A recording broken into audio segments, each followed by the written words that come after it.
Hello everyone, আমরা আজকে যে ব্যাপারটা নিয়ে কথা বলবো সেটা হচ্ছে ওয়েডিং ফটোগ্রাফিতে যে কোনো তিনটা লেন্স ব্যবহার করার জন্য। এখানে অনেক টিউটোরিয়াল আছে বিদেশে, আপনারা আপনিও দেখেছেন। ইউজুয়ালি আমরা যেটা বলি যে তিনটা লেন্সের হলি ট্রিনিটি। এখন এক একজনের কাছে হলি ট্রিনিটি এক এক রকম। আমার কাছে কোনটা?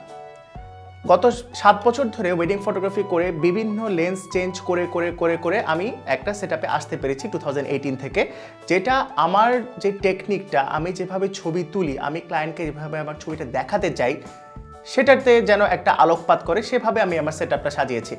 তো এই লেন্স নিয়ে কথা বলার আগে একটু প্রিভিয়াসলি বলি, আমি আসলে যেসব লেন্সগুলো টেস্ট করেছি, অবশ্যই ক্যারিয়ারের প্রথম দিকে আমাকে জুম লেন্স ইউজ করতে হয়েছে। আমার জুম লেন্সের শুরুই ছিল 24 থেকে 70, দ্যাট মিনস 24-70 f2.8, আর হচ্ছে 70-200 যেটা হচ্ছে 70 থেকে 200 f2.8 ক্যাননের যে আইএস লেন্সটা। তো এই দুটো দিয়ে আসলে কাজ চালাতাম। কাজ চালাতে চালাতে যখন আমি কাজ শুরু করি 11 লাস্টে, তারপরে 12-13 এভাবেই চললো। চলার পরে 14তে এসে আমি একটা ফিল করলাম যে zoom lens, yes it is pretty good, এটা বিগিনার সবারই আসলে থাকা উচিত একটা zoom lens. 2.8 is a very good aperture, but to get that cutting edge, ওই কাটিং এজে যাওয়ার জন্য আসলে প্রাইম লেন্সে সুইচ করতে হবে। সেখান থেকেই 2015-এ চিন্তা যে আমি আস্তে আস্তে প্রাইমে শিফট করে যাব। তো প্রথমে যখন প্রাইমে শিফট করে যাওয়ার চিন্তাটা করলাম, তখনই প্রথমে আসলো যে আমি যেহেতু পোর্ট্রেট ফটোগ্রাফার এবং আমাকে ব্রাইড অ্যান্ড গ্রুমের এবং তাদের কাপল পোর্ট্রেট ছবি তুলতে হয়, তো আমি পোর্ট্রেট ফটোগ্রাফির জন্য কোন লেন্সটা ইউজ করব। 70-200-কে ডিচ করার পরে আমার কাছে অপশন যেটা চলে আসলো যে ইদার টু ইউজ 85mm অথবা 135mm। এখন 85mm আমি আসলে তখন ইউজ টু ছিলাম না, আমার কাছে মনে হতো আমি 85mm ফ্রেম করতে পারছি না। তো এজন্যই আমি ফার্স্টে টেস্ট করলাম 135 f2। তখন এসএস ক্যামেরা থেকে ইকরাম ভাইকে বললাম যে আমি সাইমুলটেনিয়াসলি দুটা লেন্স একসাথে রেন্ট করে ইউজ করি, 135 f2 আর 85 1.2, কারণ আমি তখন ক্যানন ইউজার ছিলাম। তো 135 f2টা আমাকে বেস্ট স্যুট করলো, লেন্সটা আমি এখনও ইউজ করি, তবে পরিমাণ একটু কমিয়ে দিয়েছি। তো প্রথম আমার যে সিদ্ধান্তটা ছিল যে আমার হোলি ট্রিনিটি বানানোর জন্য যে আমি 70-200-এর রিপ্লেসমেন্ট হিসেবে কোন লেন্সটা নিচ্ছি। ব্যাক ইন 2015, 16, 17 আমি টানা ইউজ করেছি 135 f2। এখন দ্বিতীয় কোয়েশ্চেনটা আসছে আমার যে 24-70 যে রেঞ্জটা, যে মিডিয়াম যে রেঞ্জটাতে, সেখানে আমি আসলে কোন লেন্সটা ইউজ করতে চাচ্ছি। 24-70-এর জন্য আমি প্রথমে অ্যাডপ্ট করলাম সিগমা 50mm। এখন 50mm 135mm আমার একটা আসলে এটা পার্সোনাল মিথের মতো আছে যে তিনটা ফোকাল লেন্থ যদি আমি ইউজ করি যেন অ্যাপ্রোপ্রিয়েট গ্যাপ থাকে। দ্যাট মিনস আমি একই সাথে 35mm এবং 50mm ইউজ করবো না, বা একই সাথে আমি 50mm বা এবং 85mm ইউজ করবো না। There need to be a certain gap in between the focal length. সেই কথা চিন্তা করে যখন আমি 135 f2 ইউজ করছি, তখন আমি সাথে নিলাম 51.4 সিগমা আর্টের। That was a very good lens, এবং আমার অনেক তোলা ছবি আছে 51.4-এ, এবং রিসেন্টলি আমি 51.4 থেকে গত 6-7 মাস আগে আমি শিফট করেছি 35 1.4-এ। তো এখন থার্ড পোর্শনটা রয়ে গেল যে আমি যদি ওয়াইড বা আলট্রা ওয়াইডের জন্য আমি আসলে কি ইউজ করবো। এখানে অনেকগুলি অপশন ছিল, সেখানে যে সিগমা আর্টের 14mm ছিল, 20mm ছিল, বা 24 1.4 ছিল। বাট ওই যে যখন আমি 35-এ চলে গেলাম, তখন আমার মাথার মধ্যে আবার ক্লিক করলো যে আমার 35 এবং আমার ওয়াইডের মধ্যে একটা ডিস্টেন্স থাকতে হবে। ডিস্টেন্সটা আমি কিভাবে পেলাম, সেখানে আমি আমার থার্ড লেন্সটাকে ইন্ট্রোডিউস করলাম, সেটা হচ্ছে 12 থেকে 24 f4। তো এই হচ্ছে আমার হোলি ট্রিনিটি। এখন আমি আসলে তিনটা লেন্স নিয়ে একটু কথা বলতে চাই। প্রথম যে লেন্সটা নিয়ে কথা বলবো সেটা হচ্ছে 85mm 1.4। 85 is a very common focal length for portrait photographers, এবং they are very use to with 85। আমি জীবনে 3বার 85 ইউজ করেছি। প্রথমবার নিলাম 85 1.8, ব্যাক ফোকাসিংয়ের একটু প্রবলেম ছিল দেখে আমি আই ডিচড ইট। দেন আমি আবার 85 1.2 নিলাম, যেটা আমি রেন্টে ইউজ করতাম, but the focus was too slow. যখন আমি 2017-এ সনিতে শিফট করলাম, শিফট করার সময় আমি সাথে সাথে the first lens was 85 1.8।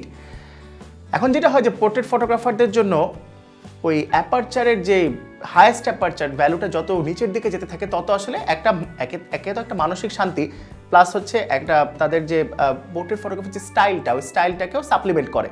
So ওটার প্রেক্ষিতেই গত এপ্রিল মাসে আমি নিয়েছি 85 1.4। এখন মজার ব্যাপার যেটা হয় যে যেহেতু আমি সনি ইউজ করছি এবং সনিতে দেখা যায় যে এক্সটার্নাল ফ্ল্যাশ ইউজ করে ছবি তোলা হয় কম, অ্যাম্বিয়েন্ট লাইটে আমি যখন ক্যান্ডিড নিচ্ছি তখন আমার মেইন অস্ত্রটাই থাকে 85 1.4। সো আমার ফটোগ্রাফারদের যেটা বলার কথা সেটা হচ্ছে যে আপনারা যখন ফার্স্টে শুরু করবেন, if you want to switch to primes, যে আপনি ঠিক আছে 70-200টা আপনার বডির জন্য একটু কষ্ট হয়ে যাচ্ছে, বা আপনি একটু ফাস্ট মুভ করতে চাচ্ছেন, যেহেতু একটা ফটোগ্রাফারকে একদম চিতাবাঘের মতো ক্ষিপ্র হতে হবে, সেক্ষেত্রে আপনি ফার্স্টে 85টাকে আপনি অ্যাডপ্ট করেন। 85-এ আপনি 1.8 পাচ্ছেন 2.8 এর জায়গায়। এবং প্রাইমের যে ব্যাপারটা হয় যে যখন প্রাইমে যেহেতু আপনাকে মুভ করতে হচ্ছে, আপনার লেন্স জুম না করে, you can get very interesting angles. That is very important to be lethal in becoming a photographer. So 85 হচ্ছে আমার প্রেফার্ড লেন্স পোর্ট্রেটের জন্য। দেন আমার সেকেন্ড লেন্স যেটা আসছে, যেটা দিয়ে আসলে বলা যায় ওয়েডিংয়ের সবচেয়ে সুন্দর সুন্দর ছবিগুলো আমি তুলতে পারি, সেটা হচ্ছে 35-1.4। 35-1.4 এর যে বেসিক সুবিধাটা সেটা হচ্ছে যখনই আমরা সিনেমা দেখি, cinema is shot in 35mm।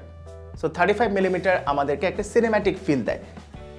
ছবি তোলার জন্য আমিও বুঝি যে আমাদের দেশের যেরকম ওয়েডিং ফটোগ্রাফির মার্কেট বা ওয়েডিং ফটোগ্রাফি যেরকম প্রোগ্রামগুলো হয়, সেখানে হয়তো অনেক সময় অনেক বেশি স্কোপ থাকে না। সেক্ষেত্রে 35 ক্যান সেভ ইউর ডে। 35-এর যে মজার ব্যাপারটা সেটা হচ্ছে আপনি 35-এ ফুল প্রোগ্রাম কভার করতে পারেন। আপনি সেখানে পোর্ট্রেট তুলতে পারবেন, কাপল তুলতে পারবেন, আপনি এন্ট্রির শট, আপনি বিদায়ের শট, সমস্ত রকম শটই 35-1.4 নেওয়া পসিবল। এবং 35-1.4 ইউজ করে আপনি আপনার ফটোতে একটা ফটো জার্নালিস্টিক ফিল দিতে পারবেন, যেটা হয়তো অন্য লেন্সে কোয়াইট ডিফিকাল্ট হয়ে যাবে। এখন প্রশ্ন আসতে পারে যে ভাইয়া, আমি তো একজন মাত্র সিঙ্গেল ফটোগ্রাফার, প্রোগ্রাম কভার করছি, সেক্ষেত্রে আমি কি করতে পারি? আমার তো 24-70 এবং 70-200তেই স্টিক থাকতে হচ্ছে। আমার যেটা সমাধান আপনাদের জন্য সেটা হচ্ছে, যদি আপনার ডাবল বডি থাকে, your carrying a dual body, আপনি একবার 35-85 কম্বোতে আসেন। 35-এ কিন্তু আপনি মনে করেন 24 থেকে যে 35-এর ডিস্টেন্সটা খুব একটা বেশি না। আপনাকে হয়তো 2 কদম পিছিয়ে, আপনাকে যেহেতু সবই তুলতে হচ্ছে, আপনাকে গ্রুপ ছবিটাও হয়তো 35-এ আপনি তুলতে পারবেন জাস্ট 2 কদম পিছিয়ে। কিন্তু যখন আপনি 35-85 দুইটা ক্যামেরায় মাউন্ট করবেন, মাউন্ট করে আপনি যখন শ্যুট করবেন, আপনি দেখবেন যে আপনার প্রিভিয়াসলি জুম লেন্সের যে শ্যুটগুলো ছিল সেটার থেকে শ্যুটটা আপনারই নিজের দেখে মনে হচ্ছে যে এটা একটু ডিফারেন্ট হয়েছে। এখন কথা আসছে যে আমার তৃতীয় লেন্সটা, এখানে হোলি ট্রিনিটি যখন ইউজুয়ালি মানুষজন তাদের ফটোগ্রাফাররা রেডি করে, তারা অ্যাপারচারটাকে সমান রাখে। দ্যাট মিনস আপনি যদি 2.8-এর একটা হোলি ট্রিনিটি ইউজ করতে চান, এবং আপনি যদি নিকন ইউজার হয়ে থাকেন, আপনি যেটা করবেন 14 থেকে 24, 24 থেকে 70, 70 থেকে 200, অল দ্য ওয়ে অ্যারাউন্ড 2.8। আপনি যদি 1.4 একটা হোলি ট্রিনিটি তৈরি করতে চান, সেক্ষেত্রে আপনি তো 24-1.4, সাথে 50-1.4, 85-1.4, অথবা 24-1.4, 50-1.4, দেন হচ্ছে আপনি 105-1.4। কিন্তু যেহেতু আমার আলট্রা ওয়াইডে কাজ করতে হয়, ওয়েডিংয়ের পাশাপাশিও আমি বিভিন্ন রকম ইন্ডাস্ট্রিয়াল এবং কর্পোরেট শ্যুটের কাজ করে থাকি, সেখানে আমার একটা আলট্রা ওয়াইড দেখতে হয়। সো আলট্রা ওয়াইডের সময় আমার আসলে দুটো অপশন ছিল, একটা হচ্ছে 16 থেকে 35 2.8, 16 থেকে 35 f4, অথবা 12 থেকে 24 f4। এখন যেটা আমি বলেছি যে আমার এটা, আপনারা ওসিডিও বলতে পারেন এটাকে, যে আমি আমার ফোকাল লেন্থের মধ্যে ক্ল্যাশ করাতে চাই না। যদি আমার কাছে একটা 35mm 1.4 থাকে, তাহলে আমি অবশ্যই আরেকটা লেন্সে 16 থেকে 35 2.8 বা 16 থেকে 35 f4 আমি ইউজ করব না। সেটার জন্য আমি বেছে নিয়েছি 12 থেকে 24-কে। এটা একটা জি লেন্স। সনির যে কোনো স্ট্রাকচারে আপনি যখন উপরের দিকে লেন্সগুলো দেখবেন, ইদার সেগুলো জাইসের কনস্ট্রাকশন হবে, অথবা সেটা জি হবে, অথবা সেটা জি মাস্টার হবে। আমার 35-1.4 হচ্ছে জাইসের, 85-1.4 জি মাস্টার, এবং 12 থেকে 24 হচ্ছে জি লেন্স। 12 থেকে 24-এর যে সুবিধাটা, যখন আপনি 12তেও একটা ছবি তুলছেন, ডিস্টরশনটা একদমই মিনিমাল, এবং এটার সাইডে যে ভিনেটিং হয়, যেটা লাইট ফল অফ আমরা বলি, লাইট ফল অফও মিনিমাল। সো দ্যাট আপনি যখন একটা আলট্রা ওয়াইড আপনাকে কাজ করতে হচ্ছে, একটা বড় কমপ্লেক্সের ছবি তুলবেন, বা হয়তো সেখানে ডেকোরটা অনেক এক্সটেন্সিভ হয়েছে ওয়েডিংয়ে, এবং আপনাকে সেটা পুরোটা কভার করতে হচ্ছে, আপনি 12তে তুলবেন, 14তে, আপনি 16তে, 18তে, আপনি এখানে একটা ফ্লেক্সিবিলিটি পাবেন। ইউজুয়ালি জুম লেন্স আমি ইউজ না করলেও অল পারপাস একটা আলট্রা ওয়াইড হিসেবে 12-24টা আমাকে হেল্প করে থাকে। এখন আপনারা আমাদেরকে জানাবেন যে আপনারা হোলি ট্রিনিটি হিসেবে কি ইউজ করতে চান।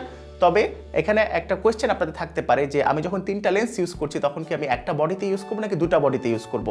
প্রেফারেবল 2টা বডিতে ইউজ করা, বাট আমি ওই একটা বডিতে ইউজুয়ালি দেখা যায় যখন আমি 35 ইউজ করছি, 35-এর সাথে হয়তো 85, 12-24-এর সাথে হয়তো 85, একই সাথে 3টা লেন্স ইউজ করা হয় খুবই কম। আপনাদের হোলি ট্রিনিটি কোনটা সেটা জানাবেন, চোখ রাখবেন SS camera and photography YouTube পেজে।